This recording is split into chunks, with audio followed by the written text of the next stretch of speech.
Hello, everyone. I hope you are ready to hear a little bit about what Miro MCP unlocks for product and engineering teams. My name is Mathias. You might have seen me earlier. I am a product leader at Miro, which means lately I spent a lot of my time figuring out how we can ship quality products faster. And that means thinking a lot about the way the code gets written and how that's changing and what it means for engineers, their processes, and the tools they use. If you're in the keynote, you saw the concept, and for this session, we will go a step deeper into what that actually looks like in a real engineering org, ours. AI made individual engineers significantly faster, but it didn't make engineering operations and engineering orgs very much faster. PRs are much, much bigger. Review queues are backing up and takes ages. And architecture decisions are now being made by whoever writes the code first. And in a lot of instances, that's not a person, that's an agent. Here's what I think happened. Engineers used to do all of their thinking when they touched the code. Reading it, tracing dependencies, building a mental model for how to implement new services and tools. There was the design process. And when an agent writes the code, that step just disappears. The engineers go from intent to implementation without the part in between where understanding is shaped and we make sure we make the right decisions. And I don't think writing longer specs in Markdown is the answer. I don't think a lot of engineers want to trade writing actual code for writing longer Markdown docs. What engineers need is a new space to figure things out, to see the system, propose changes, and align with their team before the agent starts building. Otherwise, you're just generating waste and leading faster, which leads to rework later.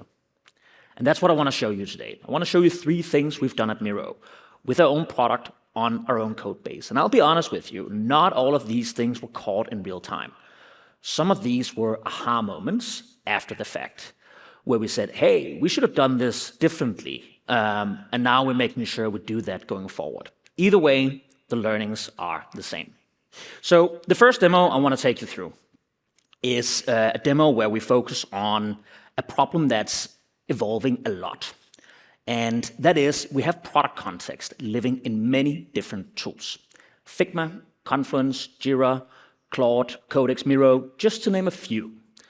The challenge is we don't want to duplicate, we don't want to copy-paste, we don't want to create more versions of those different tools or different versions. So we need to make sure we use the right source of truth in the same space and work off those and complement those with each other. Once we've made the changes required, we need to make sure we share all the relevant context about the updates to make it easy to track decision making and not just a vibe-coded prototype. So we're going to start out here with a product that starting with a product that lives in most design teams' flow, Figma. This is a Figma screen that is hosted in Figma and simply pulled into Miro by dropping a URL on the board. In order to convert this into something we can leverage in Miro, I quite simply click here and click on Prototype, which in a minute or so turns this Figma screen into something I can pull into Miro and work with exactly as we do with any other tool, any other screen. So really easy to use the original source of truth in Figma, pull it into Miro, and convert it into something we can work with here. Now, the way we can work with it manually is great, but in this instance, as a PM, I've written up a PRD for this screen. This screen shows, let's say it's a screen for managers to track their team's spend and expenses before it reaches finance so they can resolve any issues. And I have created a PRD in Confluence I want to implement in this screen. And the way to do that is I quite simply ask our sidekick to leverage our connectors. So if I click here and we say, use the Atlassian connector to embed the PRD I have in Confluence, we can see that the sidekick goes out to Confluence, finds the PRD I've specified, and is now going to embed it into the Miro board. I can read it from the Miro board, and our AI can read it from the Miro board. We can even leave comments. This means we're not copy-pasting a PRD in, and suddenly we have two different versions. We're simply using the original one and make sure we only make updates in one place.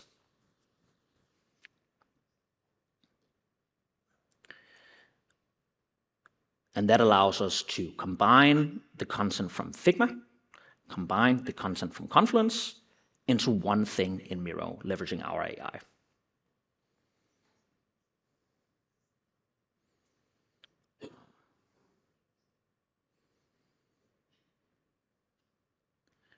In the meantime, I'll take the next prompt we want here.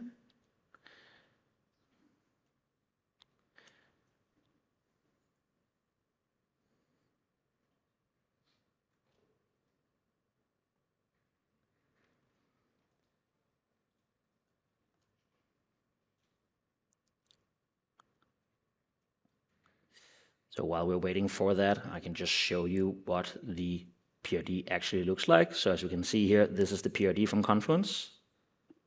Move into full-time screen, where we have all of the details on the current state, the goal, user stories, and a whole bunch of other things we can now easily leverage for context.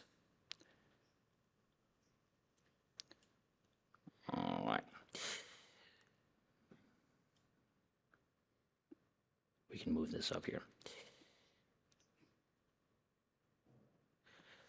Okay, so let's see, it's taking a little bit longer here, maybe the internet. I'll just close this one down. In order to then combine these two into one screen, it's quite simple. We can take the original screen we made from Figma, we can take the PRD that we just pulled in from Confluence, and we combine these two. We select this, and we add the prompt. In the prompt, I can simply focus on describing what I want, how I want our AI to implement the PRD, because all of the details around the user stories and where I want the positioning and so on lives in the PRD from Confluence. So it's a much shorter, much more concise prompt that just explains how to use the two different pieces of context. The result of this looks like this, where we have our original screen, but with a panel over here where we can dive deeper into the different transactions that our team has made.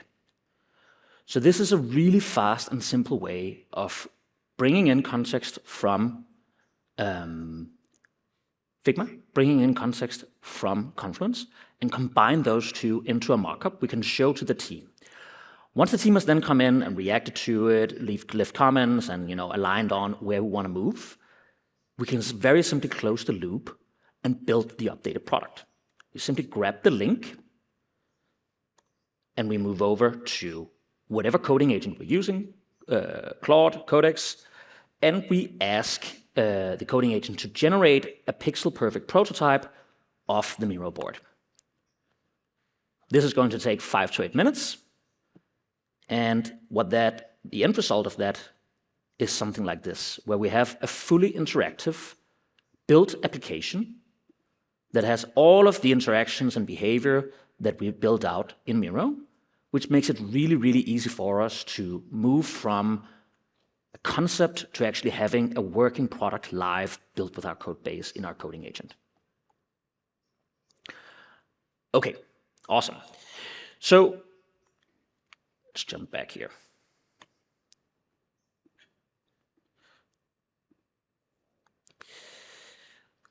As you can see, the canvas is the best place to come together as a team to collaborate on direction, collaborate on requirements, and deliverables. And with our MCP, the canvas now becomes the collaborative layer that pulls in context from all of our other tools, enables us to update and evolve that context before closing the loop by sending the output back to a coding agent and ship the updates, all while keeping the context and decisions made on the board and explain why we made the choices that we did. So that's a fundamentally different way of turning single-player AI into multiplayer AI, but by still leveraging the power of the individual AI tools. Great. The next example is another one from our own turf. One of our feature team needed to add new tools to our MCP server. The same MCP we were just talking about now, and that some of you are probably already using with your coding tools today. But this team didn't build the server. There's another platform team that owns the server. And in order to start working on the code, the old way would be to ask the other team to do it for you, which means chasing them down on Slack on Teams, means going into prioritization discussion, going into the backlog, and conversations that goes really nowhere for several weeks. So they did something different. What they did is they pointed our MCP to the MCP server and asked our MCP to create an overview of the MCP server architecture on a Miro board. The result of that looks something like this. So this is a diagram built in Mermaid of the code base, the architecture, the tool registry structure, how tools connect to board data, dependencies with owners, and key abstractions.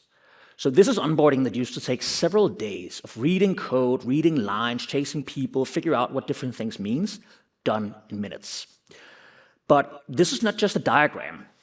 It's a full technical design document where we have an onboarding doc that explains the repositories, which APIs are in play, how to add a new tool, what not to do, a map of our different tool servers, various diagrams, decision trees, pipelines, and so on and so forth. So this is a full overview of the technical design structure, and nobody had to write this. So now the team knows the landscape, so they can start sketching on top of the generated architecture, which makes it significantly faster to move forward with it. So in this way, the two different teams can come together, discuss the outstanding problems, discuss what we need to do, and they're not starting from a blank doc or Slack thread. They're designing on top of the real system. They have every decision grounded in what actually exists, not what somebody remembers from a few months ago when they actually built the structure out. And this is why you would do it in Miro and not in Claude or another single-player tool, or not in a doc somewhere, because the moment the design actually lives on the board is the moment that the whole team is in the same place, looks at the same source of truth, and can have a discussion from the same starting point and move forward together. So now the feature team they don't own this code base, as we talked about before. Before they write a line of code, they need a thumbs up from the MCP team. And that conversation can now happen here, right? So they're not reviewing a vague proposal, they're reviewing a design proposal grounded in the actual code base. Okay, let's jump back to the last year. So the result of this is the feature team are able to move fast without waiting on anyone. The platform team can validate the approach in one pass. The understanding of what needs to happen and what the limitations is much faster. Alignment around the decisions we have to make is much faster. And we can ship without dependencies and blockers and backlog limitations. This was for one team and one code base. But as we talked about earlier, PRs are growing both in number and in size. So what happens when the complexity of these PRs becomes much bigger and touches on multiple different systems? This is the last use case a demo will be going through. Because there's a new problem that's getting worse every single week. You heard me talk about it several times today. AI is generating code much, much faster than humans are possibly able to review it. PRs are much, much bigger. The reviewer doesn't have the context they need to understand what's important in a 2,000-line diff or why the code exists at all. Speed without comprehension isn't velocity, it's very, very risky. So how do we stay in the loop as humans when the volume of code output just completely exceeds our review capacity?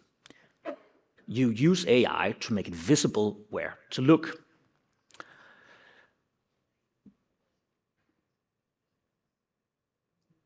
I went in and I took a real 2,000-line AI-generated PR from Miro, and I used Miro's code review skill. This works with Claude Code, it works with Codex, any type of coding agent you would use. And this is what it generated. We took our PR, ran the code review skill, and got this table of risk areas. As we can see out here on the right side, we get what's the change, what's the file, and what's the risk. What do we need to review? What is things that we should have a look into that may or may not be a problem? And what are things that we can just let fly under the radar because the risk is so low? And what's important here is the risk assessment that we've made and that scoring this is configurable. So you can use this skill for your own organization. What's risky for us might not be risky for you, and vice versa.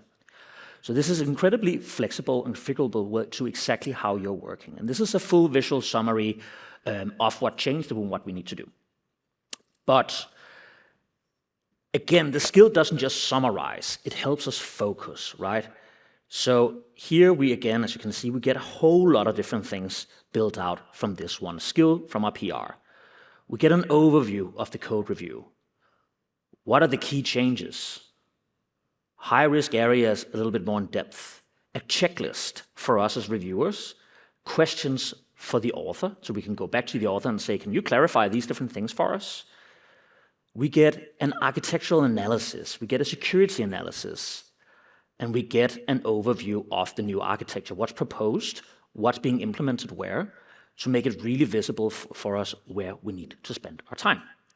So both the author and the reviewer are looking at the same picture, not just as 2,000 lines of code. They're having the problems, and they're having the complexity served to them and made very, very visible so they can have a discussion around that. So they review with context.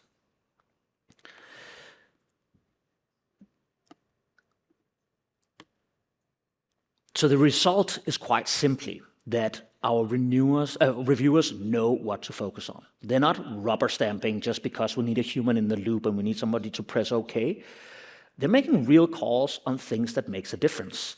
And the organization gets confidence that the code we're shipping aren't being skipped in reviews or rushed out because the volume are too high, but that we have meaningful humans in the loop reviewing the changes we're making to our code base and not just letting agents run off in a black box.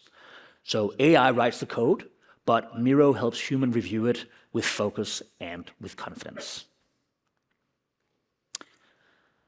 I hope you take 3 things away from this session.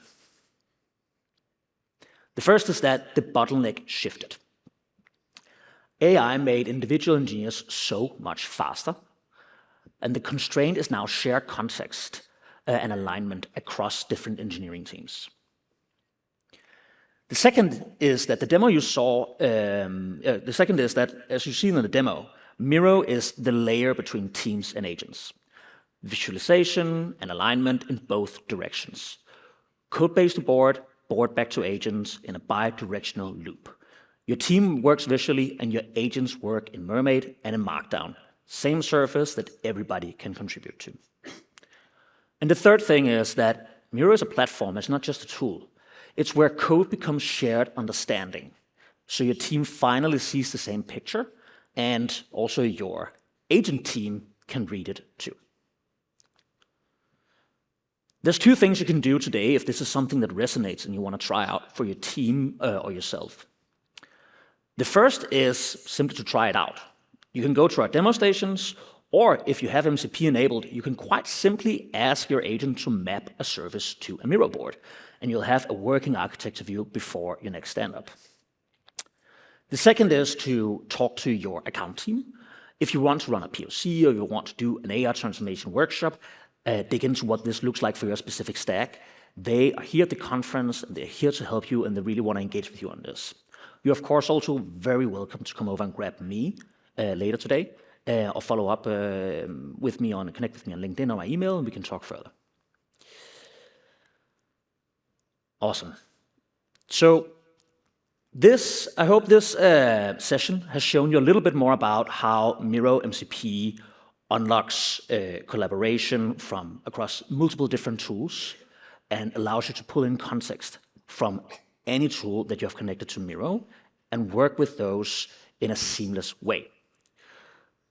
In short, the way code gets written hasn't changed. The thinking, the understanding, and the alignment, that work still exists, and it's always been the bottleneck. And now it just needs a new home. And that's what we're building at Miro for engineering teams. Thank you very much.